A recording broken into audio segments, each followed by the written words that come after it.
Simulation centres in general are used a lot in clinical education. Sam, can you hear me? There's no signs of life and an adult cardiac arrest. To help prepare staff and how to manage a particular situation I'm on that. without causing any risk of harm to the patient. Can someone feel for a central pulse or a H's and T's?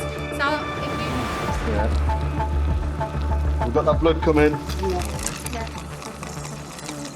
The room that we're in currently is our theatre space, and we've also got a ward space. And then with that, we have our control rooms where our technicians and faculty can come oversee what's happening in the scenario.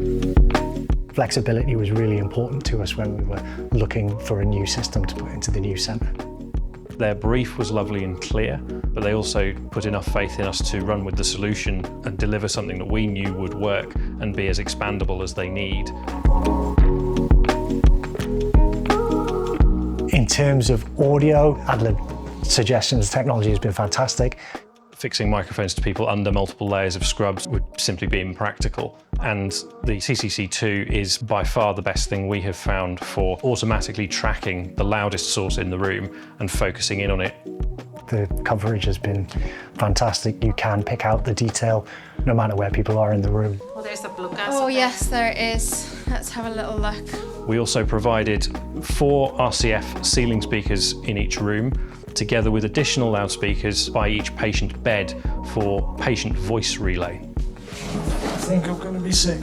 Right, okay, let me just get you a... So the control room is where our sim technicians, they'll be in there controlling the patient observations, their heart rate results or scans, and we're able to, control the cameras and sounds of the room and the patient voice and all that kind of thing. Picture quality was really important. They needed to move to a 4K workflow. The cameras needed to have excellent telephoto zoom. Adlib provided 3 4K pan-tilt zoom cameras, robotically controlled. You might have a number of people involved in a scenario at once, and we need to be able to clearly see what each of those people are doing. So having the ability to zoom in very closely and pick out details so the observers in the classroom can actually see what's being done. All the integration is largely centered around QSYS. The microphone outputs its audio on Dante. QSYS can process that and output that along with any other mix of sources into the TriCaster, which then takes the program audio and can mix it with the video, record it, stream it, anything you want. The Freeman is quite a specialist centre, so we might deliver a course here but have that need to share it further afield, and the TriCaster system has been really intuitive for being able to do that.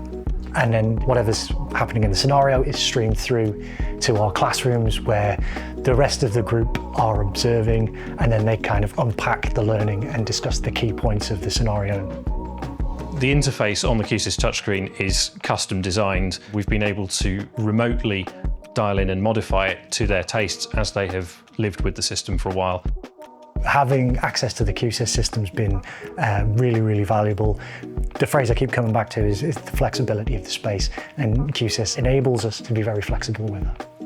The quality of the equipment that we've received from Adlib has been so high. There's been a big uptake in the number of people using simulation because there is a level of confidence that's been built. It's such a valuable resource for the clinicians because it enables you not only to have that, experimentation in a controlled environment, but really importantly, you get that opportunity to sit down afterwards and go, let's talk this through. Why did this happen the way that it happened? We've been able to support courses that we hadn't been able to before. It's given us the confidence to try more technically challenging courses. Often, the doctors, the course leads are like, well, I didn't even realize we could do this. It's been a sea change in what we had before.